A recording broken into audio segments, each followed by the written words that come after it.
Hello बच्चों, तो आज हम लोग पढ़ेंगे अभ्यास कार्य वाटिका का पाठ 13 सरदार वल्लभ भाई पटेल।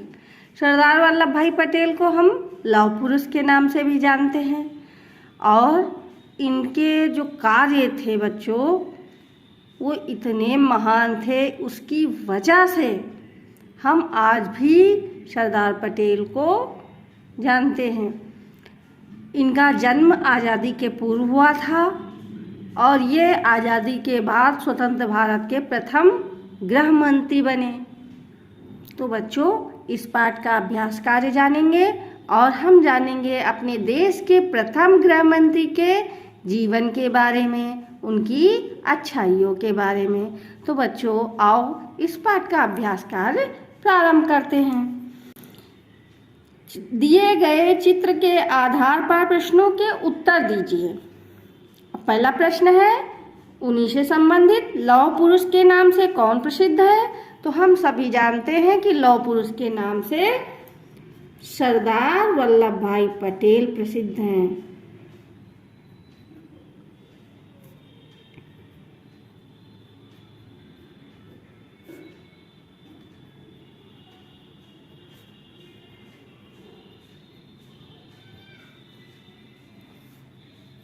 सरदार वल्लभ भाई पटेल के माता पिता का क्या नाम था?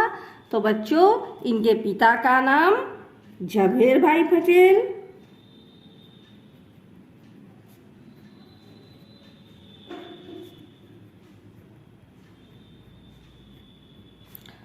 झवेर भाई पटेल और माता का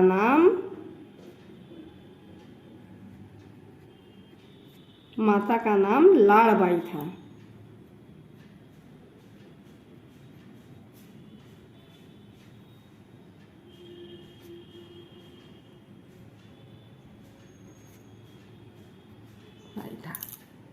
आगे वाक्यांश के लिए एक शब्द लिखिए।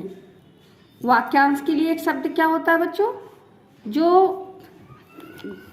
हम वाक्यांश के लिए एक शब्द होता है, एक पूरा वाक्य के लिए केवल एक शब्द में उस बात को कह दिया जाए। जैसे देश के लिए समर्पित व्यक्ति, वो व्यक्ति जो देश के लिए अपना जीवन दे दे, अपना तन मन धन से लग जाए, तो वो कौन होता था? देशभक्त।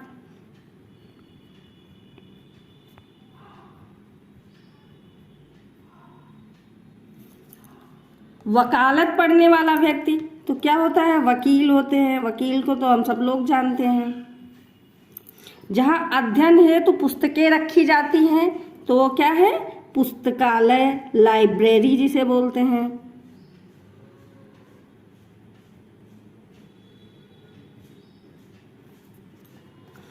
सत्य के लिए आग्रह करना, यानी अपनी बात मनवाने के लिए शांतिपूर्वक जो धरना धरा जाता है उसी को क्या कहते हैं? सत्याग्रह।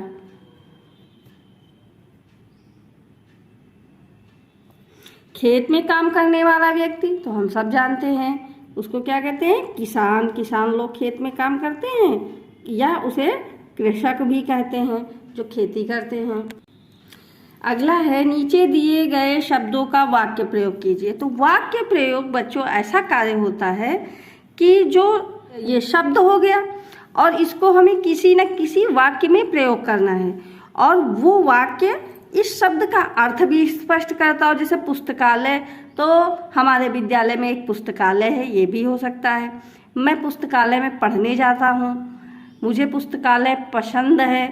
या सरदार पटेल नित्य पुस्तकालय जाकर अध्ययन करते थे।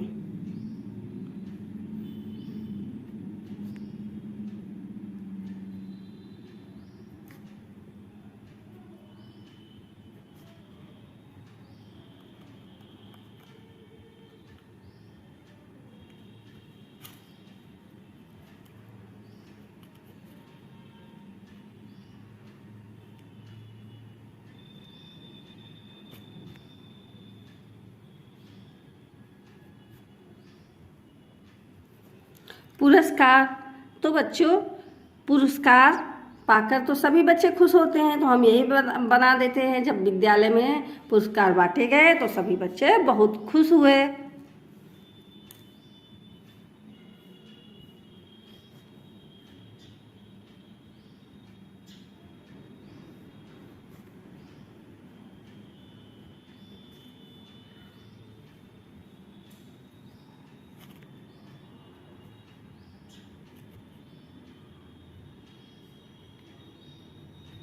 लगान, लगान क्या होता है? एक प्रकार का कर होता है। तो अंग्रेज जो थे वो हमारे देश पर बहुत लगान लगाते थे।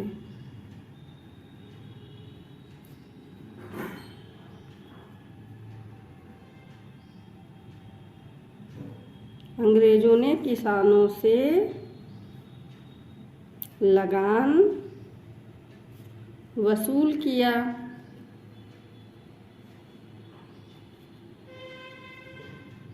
नेतृत्व तो सरदार पटेल ने महिलाओं का नेतृत्व किया बरदोली के संग में। या हम आज भी ऐसे भी बना सकते हैं कि मेरे विद्यालय का नेतृत्व प्रधानाध्यापक करते हैं।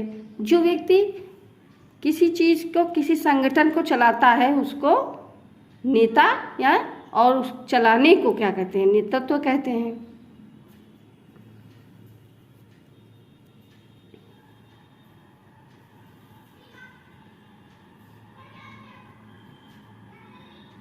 सरदार पटेल ने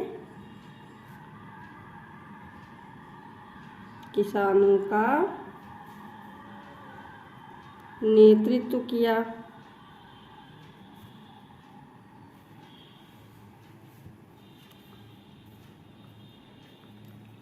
कर्तव्य पालन, हमें अपने कर्तव्यों का पालन अवश्य करना चाहिए।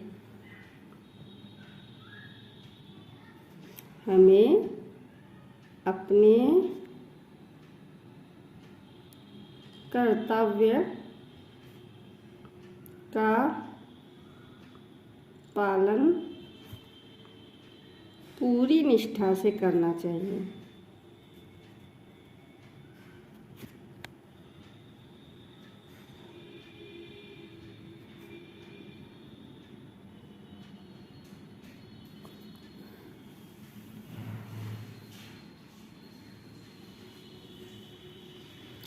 अगला अभ्यास कार्य है बच्चों, देश की आज़ादी के बाद सरदार वल्लभ भाई पटेल को गृह मंत्री का कार्यभार सौंपा गया।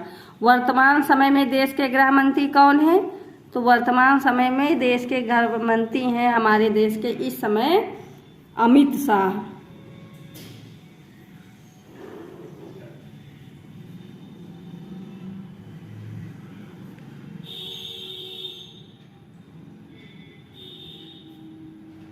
और जो सरदार पटेल थे वो क्या थे?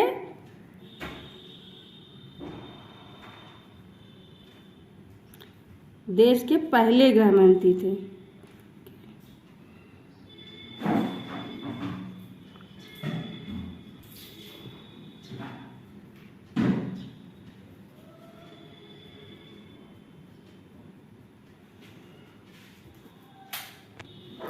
आगे है, हमारे देश के 5 मंत्रियों एवं उनके मंत्रालयों के नाम शिक्षक की सहायता से लिखिए।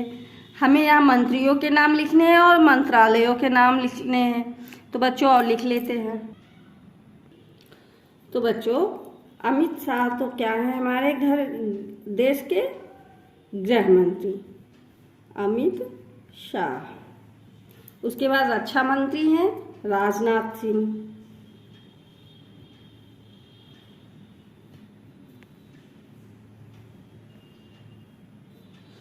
उसके बाद वित्त मंत्री कौन है बच्चों?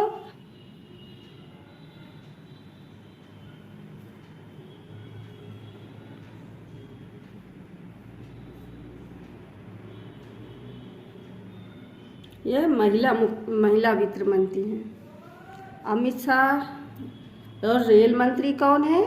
अश्विनी वैष्णव। पहले पीयूष गोयल थे, बदल के अश्विनी वैष्णव।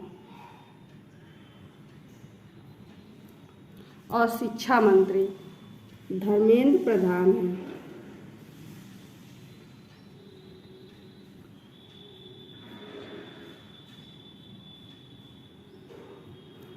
तो ये हमारे 5 मंत्रालय और उनके मंत्री हो गए। बच्चों, एक मंत्री के पास एक से अधिक मंत्रालय हो सकते हैं। जरूरी नहीं कि एक ही रक्षा मंत्री है तो केवल रक्षा मंत्री ही है, वो अन्य मंत्रालय भी देख सकता है। और हमारे यहाँ के विदेश मंत्री कौन है? जयशंकर। आगे है, अब आपने सरदार वल्लभ भाई पटेल के जीवन से क्या सीखा? 5 पंक्तियों में लिखिए। तो बच्चों, उनके जीवन से हमें बहुत सारी सीखें मिलती हैं। सबसे बड़ी तो देखो, बचपन से ही कितने निडर थे। तो आओ हम लिख लेते हैं। बच्चों, तो हमें सरदार पटेल के जीवन से 5 सीखें मिलती हैं। सरदार पटेल के जीवन से हमने सीखा, नंबर 1, हमें निडर होना चाहिए। हमें शिक्षा प्राप्त करने के लिए कठोर अध्ययन करना चाहिए। उनके घर से पुस्तकालय 11 किलोमीटर दूर था और वो प्रतिदिन पैदल जाते थे। रोज सुबह और शाम तक वहाँ पढ़ते थे, अध्ययन करते थे, तब आते थे। तो इस तरह से अगर हम कठोर परिश्रम करेंगे तो अवश्य ही अपने जीवन में हमेशा सफल होंगे। हमें अनुशासित रहना चाहिए, अपने कर्तव्य का पालन पूरी निष्ठा से करना चाहिए। हमें सात्विक जीवन बिताना चाहिए। आगे बच्चों, अगला अभ्यास कार्य है, पाठ में आए हुए देश, प्रदेश एवं राज्यों के नामों की सूची बनाइए। तो देश है, एक तो भारत, दूसरा पाकिस्तान, ये देशों के नाम आए हैं पाठ में। और राज्य गुजरात आया है, बम्बई, बम्बई में इनकी मृत्यु हुई, बम्बई, गुजरात, बम्बई और नागपुर, लाहौर,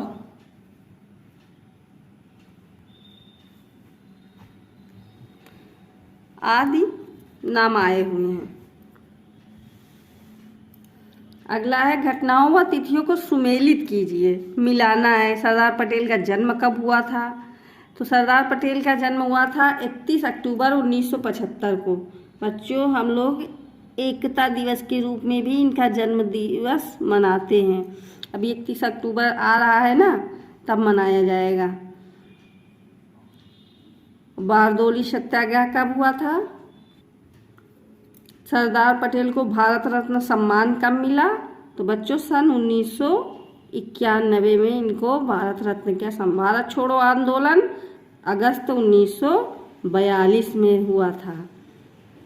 उसके बाद दांडी यात्रा, देश की आज़ादी कब हुई? तो 15 अगस्त 1947। बच्चों, जब हमें इस तरह तिथियों को मिलाना हो तो पहले हमें जिनके बारे में पता है अच्छे से उन तिथियों को मिलाना चाहिए। पूर्ण स्वराज की मांग की गई थी 1929 में। तो बच्चों, दांडी यात्रा कब हुई थी? दांडी यात्रा वाला जो प्रश्न है बच्चों, ये बहुत बड़ी बड़ी परीक्षाओं में पूछा जाता है। ये 12 मार्च से 6 अप्रैल के बीच में चली थी। इसमें नमक का कानून गांधी जी ने तोड़ा था। बारदोली सत्याग्रह सन 1927 में, और इसका नेतृत्व किसने किया था? सरदार वल्लभ भाई पटेल ने। और वहीं बारदोली की महिलाओं ने इनको सरदार की उपाधि दी थी।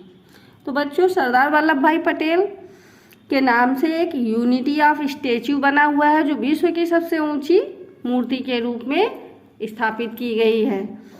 तो बच्चों, ये आप जानकारी कैसी लगी आपको? वीडियो को लाइक करना मत भूलें, वीडियो कमेंट जरूर करें। बाय बाय बच्चों।